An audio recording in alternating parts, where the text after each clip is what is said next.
రాష్ట్ర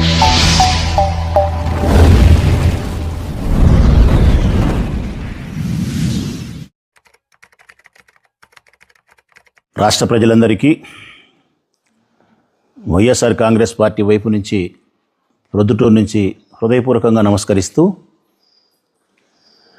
ప్రస్తుతం రాష్ట్రంలో రావణ కాష్ట జరుగుతూ ఉంది. ప్రజలారా, రావణ కాష్ట జరుగుతూ ఉంది. మాటలతో దాడులు జరుగుతున్నాయి. శరీరం పైన శారీరకమైనటువంటి దాడి జరుగుతూ ఉంది. కర్రలతోనూ, కత్తులతోనూ, రాళ్లతోనూ, మారణాదాయాలతో వైఎస్ఆర్ కాంగ్రెస్ పార్టీకి సంబంధించిన నాయకుల పైన దాడులు చేస్తున్నారు. అంతటితో కూడా ఆగలే. ఇళ్లల్లోకే చొరబడుతున్నారు. ఆటవిక రాజ్యం పరిపాలన వెళ్తాందా అనే చందాన ఇళ్లల్లోకే చొరబడుతున్నారు. వందల మంది తెలుగుదేశం పార్టీకి సంబంధించినటువంటి మనుషులందరూ కూడా ఇళ్లల్లోకి చొరబడి ఇంట్లో ఉండే వైఎస్ఆర్ కాంగ్రెస్ పార్టీ నాయకుల యొక్క భార్య కానీ, తల్లులు కానీ, పిల్లలు కానీ భయభ్రాంతులకు గురి చేస్తున్నారు. అసలుకి ఏం జరుగుతుందో కూడా వాళ్ళకి అర్థం కాని పరిస్థితి జరుగుతూ ఉంది. ఇంట్లో ఉండే సామాన్లన్నీ ధ్వంసం చేస్తున్నారు. ఇంట్లో ఉండే ఆడవారిని భయభ్రాంతులకు గురి చేస్తున్నారు. చివరిగా ఇంటిని దహనం చేస్తున్నారు. బాధ కలిగేది, ఆశ్చర్యం కలిగేది రాష్ట్ర ప్రజలకు, నాతో పాటు అందరికీ బాధ కలిగేది, ఆశ్చర్యం కలిగేది ఏంటంటే, ఇదంతా పోలీసుల సమక్షంలో జరుగుతుంది. పోలీసుల సాక్షిగా జరుగుతుంది. ఇది జీర్ణం చేసుకోవడానికి సాధ్యం కావడంలే. నాకైనా, నాలాంటి ప్రజాస్వామ్యవాదులకైనా. ఎక్కడైనా ఒక చోట దాడి జరుగుతుంది, ఒక మనిషి పైన హత్యా ప్రయత్నం జరుగుతుంది, ఒక ఇంట్లోకి చొరబడినారంటే ఆ వార్త పోలీసులకు సమాచారం ఫోన్ ద్వారా అందిన వెంటనే ఎంత వేగంగా రావాలో అంత వేగంగా పోలీసులు వచ్చి ఆ దాడిని ఆపే ప్రయత్నం చేసేవారు గతంలో. ఆ మనిషిని ప్రాణాపాయం నుంచి రక్షించేవాళ్ళు గతంలో. అది పోలీస్. కానీ ఇప్పుడు ఈ రాష్ట్రంలో ఉండే పోలీస్ అది కాదు. ప్రజలారా, తెలుగుదేశం పార్టీ నాయకులు, ముఖ్యమంత్రులు, మంత్రులు ఆదేశాల మేరకు తెలుగుదేశం పార్టీ గుండాల యొక్క నేపథ్యంలో అక్కడ దాడి జరుగుతూ ఉంటే పోలీసులు మిన్నుకుండిపోతున్నారు, అచేతనంగా నిలబడిపోతున్నారు. కనీసం వాళ్ళ మీద కేసులు పెట్టకపోయినారు, అది వేరే విషయం. అది మీకు అలవాటైపోయింది 2 ఏళ్ల నుంచి. మా పైన తప్పుడు కేసులు పెట్టడం, దాడి చేసిన వారిపైన కేసులు పెట్టకపోవడం మీకు అలవాటైపోయింది పోలీసులకు. అది కాదు నా బాధ.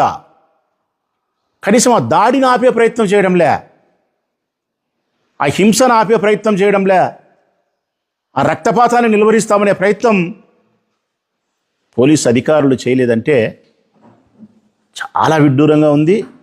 మనసుకు చాలా నొప్పిగా కూడా ఉంది. మనుషుల ప్రాణాలు మీ సమక్షంలో తీస్తూ ఉంటే, ఇళ్ళలో ఉండే ఆడవాళ్లను భయభ్రాంతులకు గురి చేస్తూ ఉంటే మీరు ఎట్లా చూస్తూ ఊరుకుండగలుగుతున్నారు? మాకు అర్థం కావడంలే, ప్రజలకు అర్థం కావడంలే. మీ ఇళ్ళల్లో కూడా ఎస్ఐ మొదలు పెడితే డీజీపీ వరకు మీ ఇళ్ళల్లో కూడా పోలీసు అధికారులారా, మీ అమ్మలు ఉన్నారు, మీ శ్రీమతి ఉంది, మీ బిడ్డలు ఉన్నారు. ఎవరైనా దొంగలో, రౌడీలో, గుండాలో మీ ఇళ్ళల్లోకి వచ్చి మీ ఇంటిని ధ్వంసం చేసి మీ ఆడవారిని భయభ్రాంతులకు గురి చేసి సస్తామో బతుకుతామో తెలియని పరిస్థితి కల్పిస్తే మీ మనసుకు బాధ అనిపించదా? భయం అనిపించదా? మరి ఎక్కడ న్యాయం ఇది? మీ ఇంట్లో ఆడవాళ్ళైతే, మీ కుటుంబ సభ్యులైతే ఒకలాగా, మా కుటుంబ సభ్యులైతే, మా ఇంట్లో ఆడవాళ్ళైతే ఒకలాగనా? ఇదేనా మీరు ఉద్యోగం చేసేటప్పుడు ప్రమాణం చేసింది? మేము చట్టానికి ప్రతినిధులమై రక్షణ కల్పిస్తాం, సమాజాన్ని శాంతియుతమైన వాతావరణంలో ఉంచగలుగుతాం, నిష్పక్షపాతంగా, నిజాయితీగా, బంధుత్వాలకు, లేకుంటే స్నేహాలకు, లేకుంటే డబ్బుకు, అధికారానికి లోబడకుండా నిజాయితీగా పనిచేస్తామని మీరు చేసిన ప్రమాణం ఏమైపోయినాయి? అంబటి రాంబాబు ఇంట్లోకి చొరబడి 1000 మంది యువకులు కట్టెలతో రాళ్లతో ఇల్లంతా ధ్వంసం చేసి ఇంట్లో వాళ్ళ ఆడోళ్ళు ఉంటే వాకిలేసుకొని లోపల భయభ్రాంతులకు గురవుతూ ఉంటే మీరు 100 మంది పోలీసు వాళ్ళు ఉండి గమ్మునుండారు. ఒక్కని మీదన్నా మీరు లాఠీ చార్జ్ చేసినారా? ఆ గుంపును చెదరగొట్టే ప్రయత్నం చేసినారా? వారికి వార్నింగ్ అన్నా ఇచ్చినారా? ఒక్క మాటన్నా పరుషంగా వాళ్ళని మాట్లాడినారా? కరెక్ట్గా చెప్పాలంటే సినిమా చూస్తున్నారు, లైవ్లో సినిమా చూస్తున్నారు. మీరు నిజంగా ఈ ఉద్యోగం చేసి మీరు ఇంటికి పోయి మీ భార్యకు మీ పిల్లలకు ఏం సమాధానం చెప్తున్నారో ఆ భగవంతునికే తెలియాల. పోలీస్ అధికారులరా, ఇంటికి పోయిన తర్వాత మీ శ్రీమతి కానీ మీ బిడ్డలు కానీ మిమ్మల్ని ప్రశ్నించడం లేదా? వారికి మీరు సమాధానం చెప్పడం లేదా? సమాజానికంటే మీరు సమాధానం చెప్పే పరిస్థితుల్లో మీరు లేరు. కనీసం మీ కుటుంబ సభ్యులకు నేను అనుకుంటా ఉంటా, చంద్రబాబు నాయుడు యొక్క ప్రభుత్వానికి లొంగి, వారి అధికారానికి లొంగి మీ పోస్టింగుల కోసము, మీ ఉద్యోగాల కోసము మనసు సంపుకొని ఈ ఉద్యోగం మీరు చేస్తున్నారే, నిజంగా మనసు కలిగిన పోలీసు అధికారులు అయితే మానసికంగా ఆ రాత్రి చచ్చిపోయిటారు మానసికంగా. నాకు తెలిసి భోజనం కూడా చేసిండరు. వాళ్ళ శ్రీమతి భోజనానికి పిలిస్తే కూడా నాకు ఆకలి లేదు, ఈరోజు నేను తినలేనని కూడా చెప్పిండొచ్చు మర్యాదస్తులైంటే. మరికొంతమంది పోలీసు అధికారులు అయితే బిర్యానీ తింటారు, మరికొంతమంది అయితే వారు పచ్చ చొక్కా వేసుకొని ఉద్యోగం చేస్తుంటారు. వారికి ఆనందం. తప్పనిసరిగా ఆంధ్రప్రదేశ్ సమాజానికి పోలీసులు, చంద్రబాబు నాయుడు ప్రభుత్వము సమాధానం చెప్పాల్సినటువంటి బాధ్యత అయితే ఉంది. ఒక్కసారి ప్రజల్ని ఆలోచించమంటాను. బయట ఏం జరిగిందో తర్వాత మాట్లాడుకున్నాం, లేదు ఇప్పుడే మాట్లాడుకున్నామంటే ఇప్పుడే మాట్లాడుకున్నాం. బయట ఏమన్నా జరగని, పురుషులు ఎవరైనా ఏమైనా మాట్లాడుకొని రాజకీయాలు ఉండేవాళ్ళు ఇండ్ల మీదకి రావచ్చునా? ఇండ్లను దహనం చేయొచ్చునా? భార్యాపిల్లలను భయభ్రాంతులకు గురి చేయొచ్చునా? ఎవరిదైనా ఇండ్లే, ఎవరింట్లో ఉండే వృద్ధులైనా వృద్ధులే, ఎవరింట్లో తెలుగుదేశం పార్టీ వాళ్ళ ఇంట్లో ఉండే వాళ్ళైనా, మా ఇళ్ళల్లో ఉండే వాళ్ళైనా మహిళలే కదా ప్రజలారా.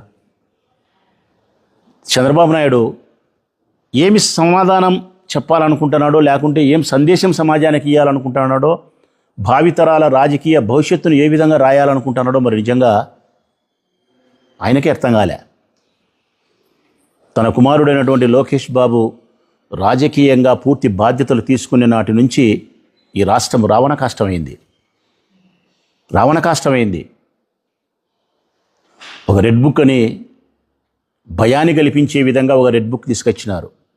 ఎక్కడైనా ప్రభుత్వం ఏర్పడితే ప్రజలకైనా రాజకీయ ప్రత్యర్థులకైనా ఒక నమ్మకం కలిగే విధంగా ఉంటుంది. కొత్త ప్రభుత్వం ఏర్పడితే ఏదో పాత ప్రభుత్వాన్ని మేము వద్దనుకున్నాం, కొత్త ప్రభుత్వాన్ని తెచ్చుకున్నాం, మాకు ఇదిగో ఈ అభివృద్ధి చేస్తారు, ఈ సంక్షేమాన్ని ఇస్తారు, మా జీవితాలకి వెలుగునిస్తారని చెప్పి ఎవరైనా ఆశగా, నమ్మకంగా, సంతోషంగా స్వాగతిస్తారు.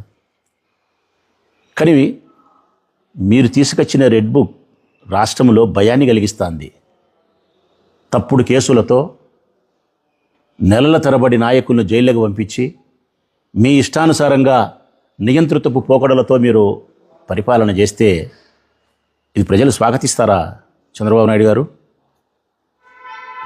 ప్రజలకు ఉండాల్సింది ప్రభుత్వం పైన నమ్మకం ఉండాలా, ప్రజలకు ప్రభుత్వం పైన ఉండాల్సింది సదభిప్రాయం ఉండాలా.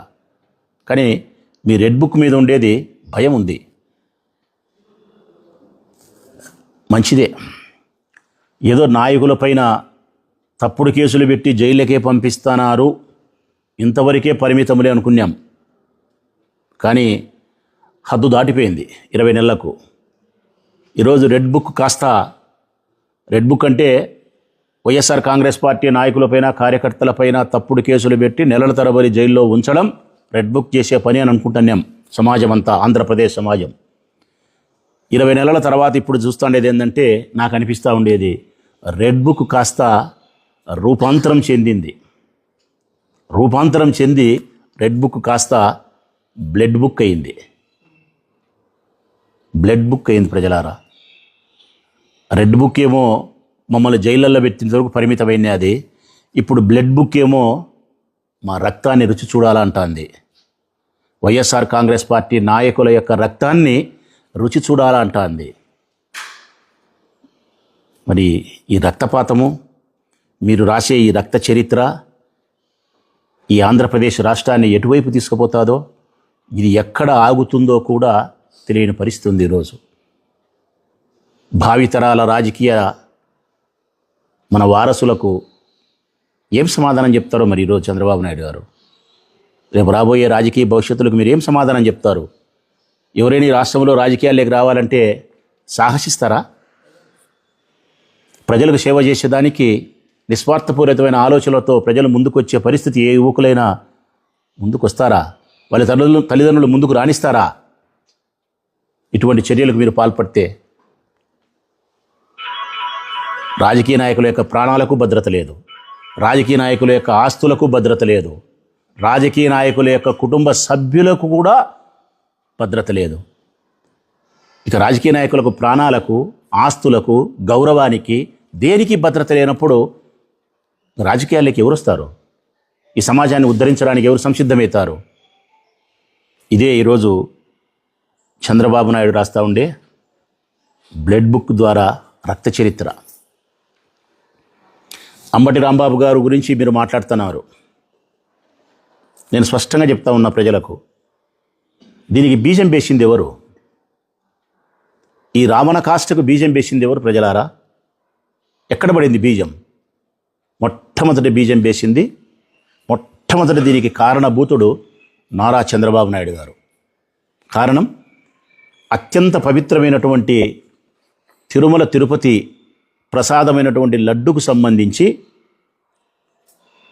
పంది, ఆవు, ఎద్దు, చేపలు తదితర జంతువుల యొక్క కొవ్వు నుంచి తీయబడినటువంటి నూనె ద్వారా ఈ లడ్డు ప్రసాదం తయారు కాబడింది, మహా అపచారం జరిగింది దేవదేవునికి అని చెప్పి నిరాధారమైనటువంటి, ఏ ఆధారము లేకుండా, ఏ విచారణ చేపట్టకుండా, ఏ ల్యాబు రిపోర్ట్ ఇవ్వకుండా గాలి మాటను 120 కోట్ల మంది హిందువుల యొక్క భక్తుల మనోభావం పైన దాడి చేసి అబద్ధం ద్వారా అపవిత్రం చేయబడింది నారా చంద్రబాబు నాయుడు. ఇది తొలి బీజం, తొలి బీజం. ఆ రోజు మా జగన్మోహన్ రెడ్డి గారికి, మా పార్టీకి ఇంతటి నిందను మాకు ఆపాదిస్తే మోసినాం మేము. కారణం, దేవదేవుడైన వెంకటేశ్వర స్వామి నిజాన్ని నిగ్గు తేలుస్తాడు, సిబిఐ విచారణ చేసినప్పుడే అసలు విషయాలు, నిజాలు బయటకు వస్తాయని చెప్పి మౌనం దాల్చినాడు మా నాయకుడు. మమ్మల్ని మౌనం దాల్చమని చెప్పినాడు. 20 నెలల తర్వాత సిబిఐ రిపోర్టు ఏమిచ్చింది? జంతువుల కొవ్వు కలవలేదు అని ఇచ్చింది. జంతువుల కొవ్వు కలవలేదు అని ఇచ్చింది.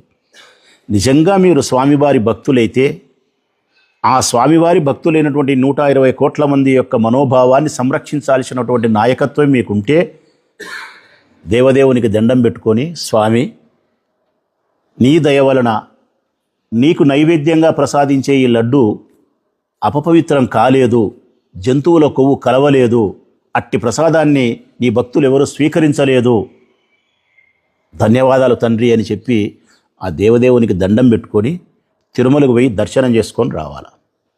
కానీ మీరేం చేసినారు? మళ్ళా చంద్రబాబు నాయుడు గారు మళ్ళా మీ వాళ్ళతో పచ్చపత్రికల్లో రాపిచ్చి, మళ్ళా మీ మనుషులతో ప్రకటనలు చేయించి, జంతువుల కొవ్వు కలసలేదు అని చెబితే ఇప్పుడు మళ్ళా కల్తీ జరిగింది అని మళ్ళా ఇంకొక పాట పాడుతున్నారు. అంటే ఇంకా దాన్ని మీరు ప్రొలాంగ్ చేయాలా, ఇంకా రాజకీయ ప్రయోజనాల కోసం స్వామివారి యొక్క ప్రసాదాన్ని వాడుకోవాలని చెప్పి కల్తీ జరిగిందంటున్నారు. మరి మీరు కల్తీ జరిగిందని అంటున్నారంటే జంతువుల కొవ్వు కల్తీ లేదనే కదా, అంగీకరించినట్టే కదా. మరి అంగీకరించడమే వాస్తవమైనప్పుడు ఆనాడు ఆధారం లేకుండా తప్పు మాట్లాడడం బాధ్యత కలిగిన ముఖ్యమంత్రి స్థాయిలో ఉండి పెద్ద తప్ప కాదా? ఇది ఆనాడు వేసిన బీజం ఈనాడు మళ్ళీ రెండవసారి అంకురార్పణ చేసినావు. దానికి మళ్ళీ కల్తీ నెయ్యి అని చెప్పి గొడవలకు శ్రీకారం చుట్టావు. దీని తర్వాత నువ్వు ఆగినావా? ఎంతటి బరి తెగించిందంటే మీ ప్రభుత్వం, మీరు ఆగలే. ఎక్కడ ఈ లడ్డూ ప్రసాదములో జంతువుల కొవ్వు కల్తీ కలసలేదని ప్రజలకు తెలిసిపోయింది. సోషల్ మీడియాలో ప్రజలు వాంచి పారేస్తున్నారు, విపరీతంగా ట్రోలింగ్ జరుగుతూ ఉంది ఈ ప్రభుత్వాన్ని దూషిస్తూ అని చెప్పి మిమ్మల్ని మీరు కాపాడుకునేదానికి, రాజకీయ రక్షణ చేసుకునేదాని కోసం మరొక పాపానికి, అపచారానికి తెరదీసి రాష్ట్ర వ్యాప్తంగా అన్ని నియోజకవర్గాల్లో పెద్ద పెద్ద ఫ్లెక్సీలు వేసినారు. జగన్మోహన్ రెడ్డి బొమ్మ వేసి, లడ్డూ ప్రసాదం బొమ్మ వేసి, మహాపాపం నిజం. ఏంది ఇది టైటిలు? లడ్డూ ప్రసాదం మహాపాపం నిజం అంటే మిమ్మల్ని రక్షించుకునేదానికి రాజకీయంగా మీరు జగన్మోహన్ రెడ్డి గారి బొమ్మ వేసి, తిరుపతి లడ్డూ వేసి, ఆ ప్రసాదం మహాపాపం నిజమని చెప్పి రాస్తే ఇది మరొక రాజకీయ పార్టీని రెచ్చగొట్టడం కాదా చంద్రబాబు నాయుడు గారు? మరొక రాజకీయ పార్టీకి సంబంధించిన కార్యకర్తల హృదయాలలో కోపాన్ని రగిలించడం కాదా? అంటే మీ ఉద్దేశం ఈ ఫ్లెక్సీలు వేయండి, కొంతమంది ప్రజలైన లడ్డులో కల్తీ జరిగిందని నమ్మనియండి, ఇది నచ్చని వైఎస్ఆర్ కాంగ్రెస్ పార్టీ వాళ్ళు వచ్చి ఏదైనా తీసే ప్రయత్నం చేస్తే గొడవ జరగని, ఆ హింస ద్వారా అయినా ఈ లడ్డూ ప్రసాదం యొక్క జంతు కొవ్వు కలసలేదనే విషయాన్ని డైవర్ట్ చేద్దాం. అటు ఈ విషయాన్ని డైవర్ట్ చేసినట్టు ఉంటుంది, గొడవకు కారణభూతమైనటువంటి వైఎస్ఆర్ కాంగ్రెస్ పార్టీ నాయకుల పైన రెడ్ బుక్ పనిచేస్తుంది. కేసులు, తప్పుడు కేసులు నమోదు చేసి జైలుకు పంపిస్తాం. ఇంకా ఏదైనా వాళ్ళు పొరపాటున మాట జారితే దాన్ని భూతద్దంలో చూపించి నంగనాసి ఏడుపులు ఏడుద్దాం. ఇది నువ్వు చేసిన పని. అందుకే ఆడ ఫ్లెక్సీ పెట్టించినావు. ఫ్లెక్సీ పెట్టిస్తే మా అంబటి రాంబాబు గారు అక్కడ పోయి ఫ్లెక్సీ తీసేయలే. ప్రజలారా, ఇది తప్పు, మా నాయకుని బొమ్మ వేసి ఈ విధంగా మీరు చేయడం అనేది తప్పు, ఇది గొడవలకు దారి తీస్తుంది, కాబట్టి 24 గంటల వ్యవధిలో పోలీసులు జోక్యం చేసుకొని ఈ ఫ్లెక్సీ తీసేయమను అని చెప్పినారు. మరి పోలీస్ అధికారులు వివాదాస్పదమైనటువంటి ఫ్లెక్సీ ఉన్నప్పుడు, మత సామరస్యాన్ని దెబ్బతీసేటప్పుడు, 2 వర్గాల మధ్య గొడవ అయ్యేటప్పుడు ఆ ఫ్లెక్సీని తీసేయాల్సిన బాధ్యత పోలీసులకు ఉందా లేదా? తీసేయకపోవడం, పైగా మరుసటి దినం తెలుగుదేశం పార్టీకి సంబంధించిన గూండాలు కట్టెలతోనూ మారణాదాయాలతోనూ ఆ ఫ్లెక్సీ దగ్గర వచ్చి రక్షణగా నిలబడితే పోలీసులు కూడా కాకి దుస్తులు వేసుకొని వాళ్ళల్లో కలిసిపోయి వాళ్ళేమో ఫ్లెక్సీకి రక్షణగా ఉన్నారు, మీరేమో తెలుగుదేశం పార్టీ గుండాలకు రక్షణగా నిలబడినారు. చోద్యం నాయన, చోద్యం. ఇది నేను ఎక్కడ చూడలే నా జీవితంలో.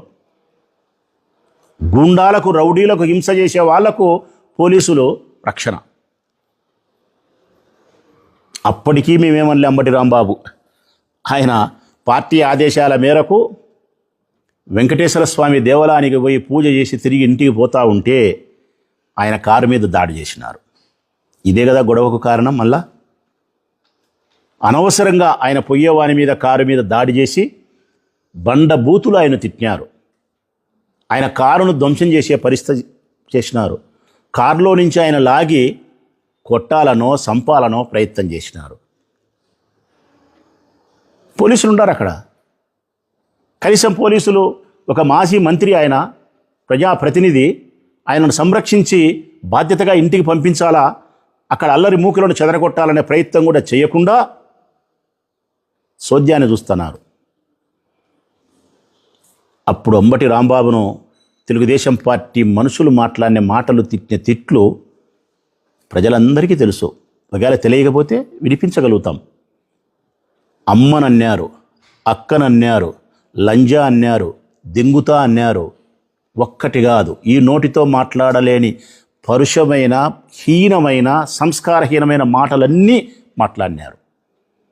అంతటితో ఆగినారా ప్రజలారా? వీళ్ళు ఒక మాజీ మంత్రిని పట్టుకొని మాట్లాడినారు.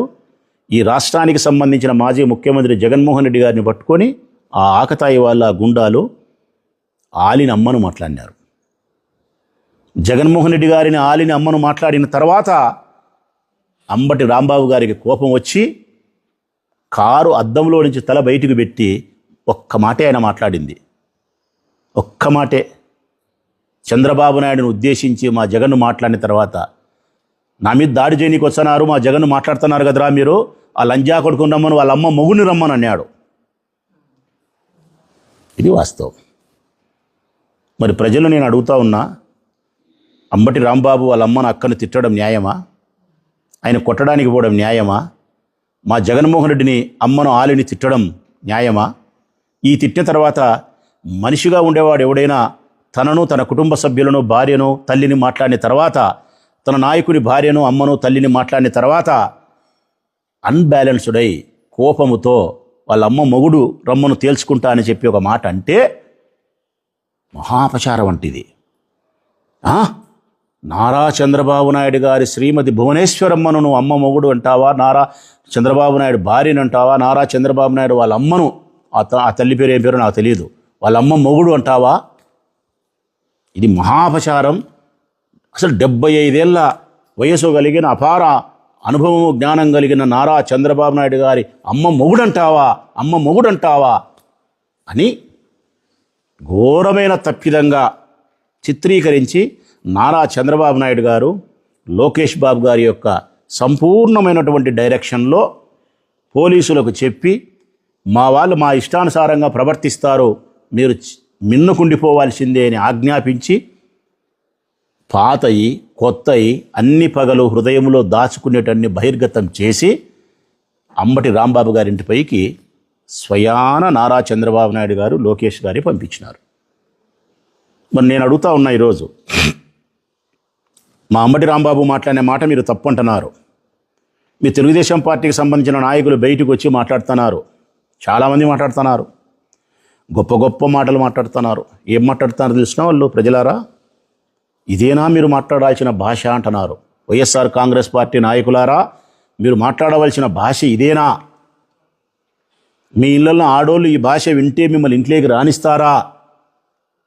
మీకు అన్నం పెడతారా మీ భార్యలు అని చెప్పి అనితమ్మ మాట్లాడుతుంది, హోమ్ మినిస్టర్ సోదరి.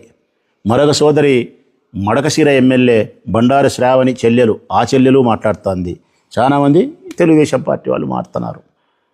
వైఎస్ఆర్ కాంగ్రెస్ పార్టీ నాయకులకు భాషే రాదని, బూతు భాష మాట్లాడతామని, మీరెవరూ మాట్లాడరని, మీరు మాట్లాడడం వల్ల మాకు వాళ్ళ కోపం వచ్చిందని, చంద్రబాబు నాయుడును వాళ్ళ అమ్మమ్మ కూడా అన్నందుకు ఇల్లు దహనం చేస్తామని, మనుషులను చంపేస్తామని, కేసులు పెట్టి చట్ట ప్రకారం చర్యలు తీసుకోము, కత్తులతో కర్రలతో మాత్రమే దాడులు చేసి దీనికి సమాధానం ఇస్తాము అంటున్నారు. ప్రభుత్వంలో ఉండేవాడైనా ప్రభుత్వంలో లేనివాడైనా కానీ ఏదైనా మనకు బాధ కలిగినప్పుడు, అవమానం కలిగినప్పుడు, మరొకటి కలిగినప్పుడు చట్టపరమైన చర్యలు తీసుకుంటారు. మేమైతే పోలీసులు మాకు పలకరు కాబట్టి, ప్రతిపక్షంలో ఉండాం కాబట్టి మాకు అవకాశం లేదు. కానీ ప్రభుత్వంలో ఉండి మీకేమైందయ్యా?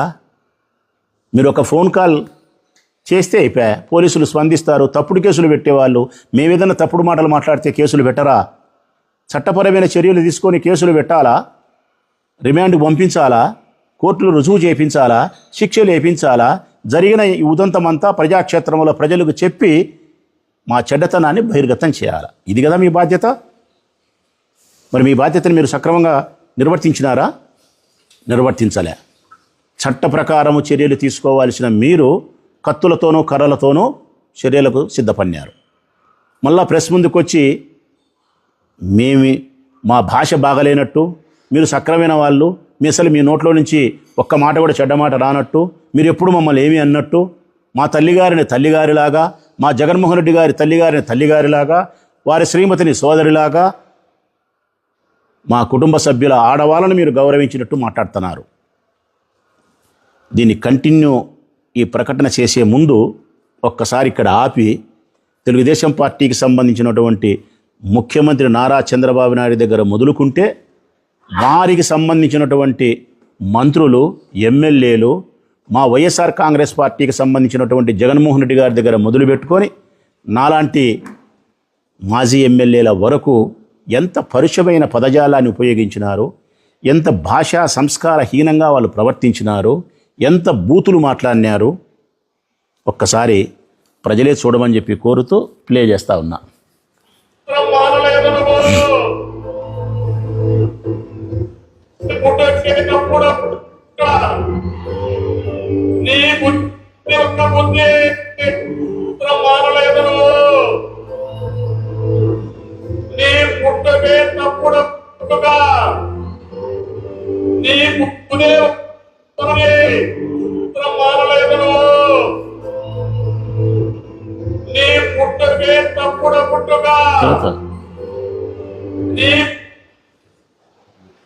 నీ తల్లి మొగుడిచ్చాడా, నీ అమ్మమ్మ మొగుడిచ్చాడా, నీ నాన్నమ్మ మొగుడిచ్చాడా?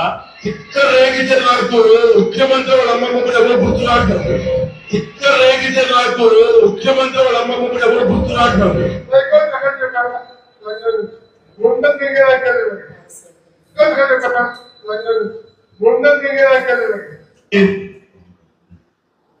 పొద్దున్నే బూతులు తిట్టే వ్యక్తుల్ని చూడదు. లోకేష్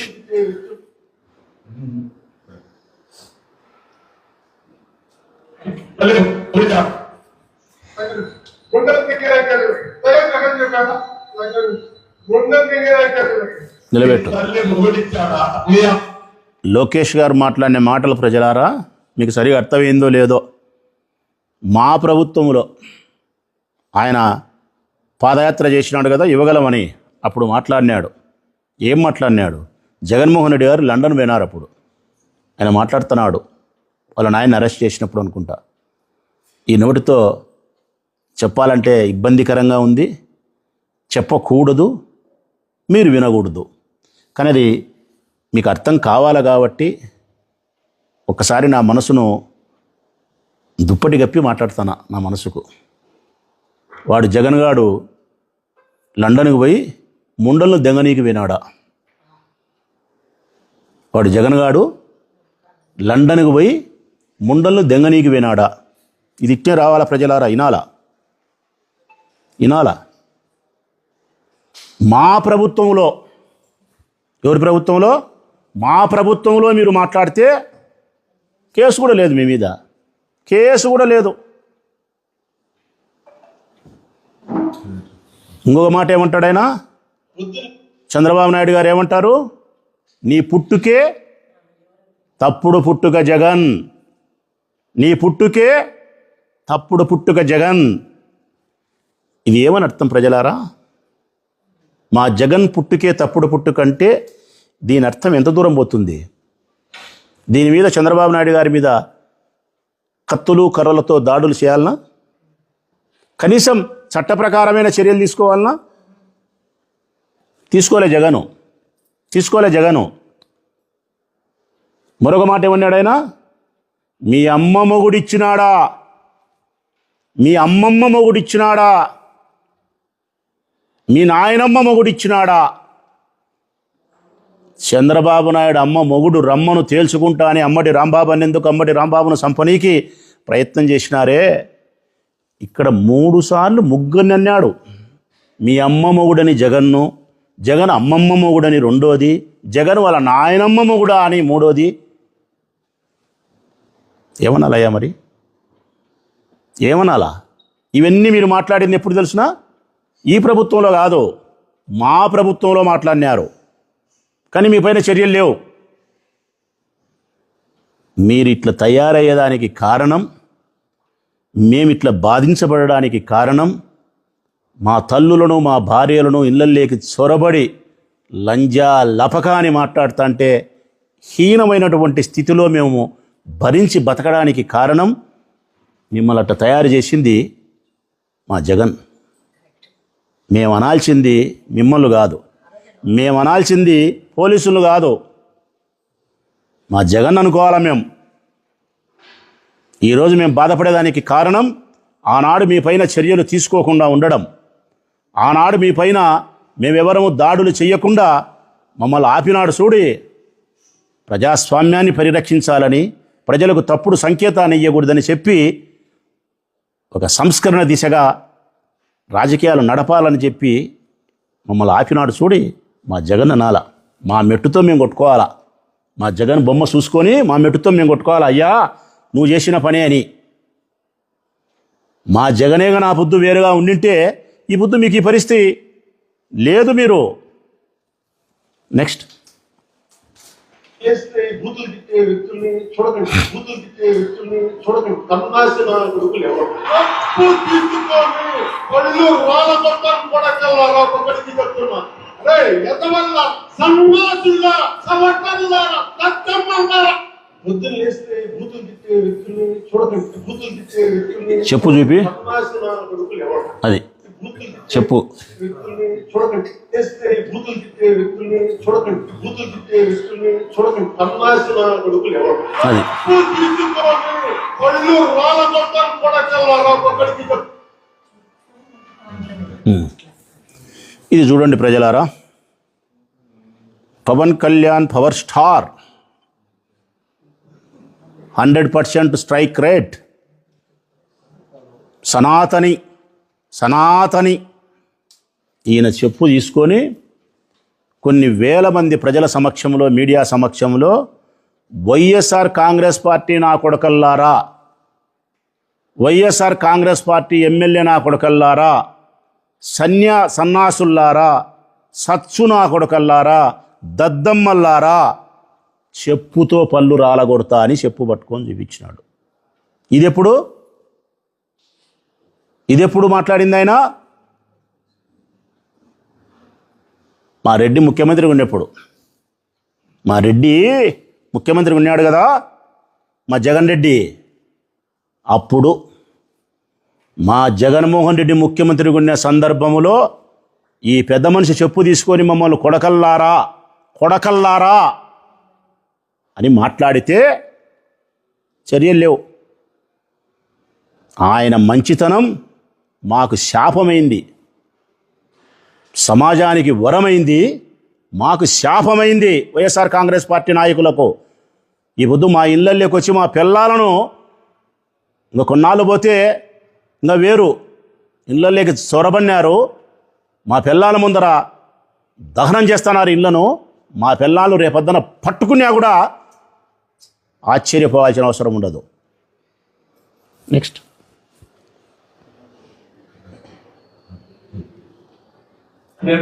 అడుగుతున్న ఒకే మాట, నీ తల్లి మొగుడిచ్చాడా, మీ అమ్మమ్మ మొగుడిచ్చాడా, మీ నాన్నమ్మ మొగుడిచ్చాడా, మీ జేజే తాత ఇచ్చాడా, ఎవడిచ్చాడు? నేను అడుగుతున్నా ఈ ముఖ్యమంత్రిని, ఏం చేశారు 2 ఏళ్లలో మీరు? ఏం చేశారు? గడ్డి బీకారా, ఇంకేమైనా బీకారా? ఏదో తిరుగుతా ఉంటాడు. ముఖ్యమంత్రి గారు మాట్లాడే భాష ఇదేనా ప్రజలారా? గడ్డి బీకినారా, ఇంకేం బీకినారు అంటే అర్థం ఇది మామూలు సర్వసాధారణమైనటువంటి మా ప్రొద్దుటూరులోనో, మా రాయలసీమలోనో, గ్రామీణ ఇప్పుడు టౌన్లలో కూడా ఎవరు మా వాళ్ళు మాట్లాడడంలే, మారిపోయినారు. మరీ మాస్ ఏరియా లేకపోతే ఏం బీక్కుంటావు పీక్కో అంటారు, అంటే వెంట్రుక అని. ఈ వెంట్రుక చాలా చోట్ల వస్తుంది. తల మీద వస్తే వెంట్రుక అంటారు, గడ్డం చంపల మీద వస్తే గడ్డం అంటారు, సంఖలో వచ్చే ఇంకోటి అంటారు, మర్మావుల దగ్గర వస్తే ఇంకొకటి అంటారు. ఒక్కొక్క దానికి ఒక్కొక్క పేరుంది. ఆయన చెప్పింది అదే. పీక్కో నా ఇంటికి అంటున్నాడు, ఏం బిక్కుంటావు పీక్కో అంటున్నాడు. ఇది 75 సంవత్సరాల వయసు కలిగిన, 40 సంవత్సరాల రాజకీయ అనుభవం కలిగి, జ్ఞానం కలిగిన ఈ పెద్ద మనిషి మాట్లాడాల్సిన మాటలేనా? అటు ఇటు పిచ్చుకుక్క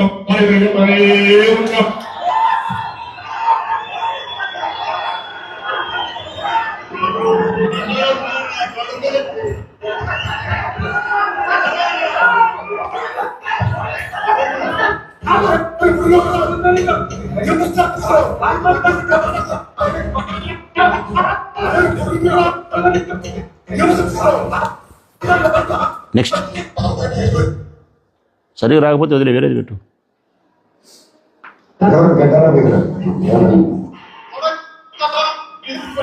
మీరు యుద్ధం చెప్పండి, చెప్పండి. రాడ్లా పార్టీ స్టిక్కులా రాడ్లా ఒట్టి చేతులు అందరం జరిగారు. ఎంతమంది వైసీపీ గుండా ఎమ్మెల్యే కొడుకులు వస్తారో,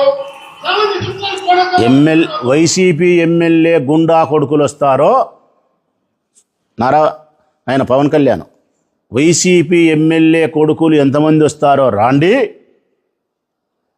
కట్టెలతో వచ్చారా, స్టిక్కులతో వచ్చారా, బాంబులతో వచ్చారా, రాండి కొడకల్లారా, తొక్కి పట్టి మీకు నారదీస్తా అంటున్నాడు ఆయన ఉప ముఖ్యమంత్రి. ఇది తెలుగు భాషలో అత్యంత గౌరవప్రదమైన పదజాలం. ఇంతకంటే ఉన్నతమైన పదాలు లేవు.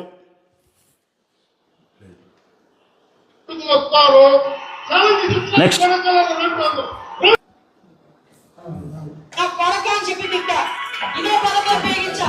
నా కొడక అని చెప్పి తిట్టా, నేనే కాదు మా మహిళలు చాలా మంది అరే నా కొడకల్లారని చెప్పి సీఎంగాని విజయమ్మని పిలుస్తారు, భారతీరెడ్డి గారిని భారత పిలుస్తారు.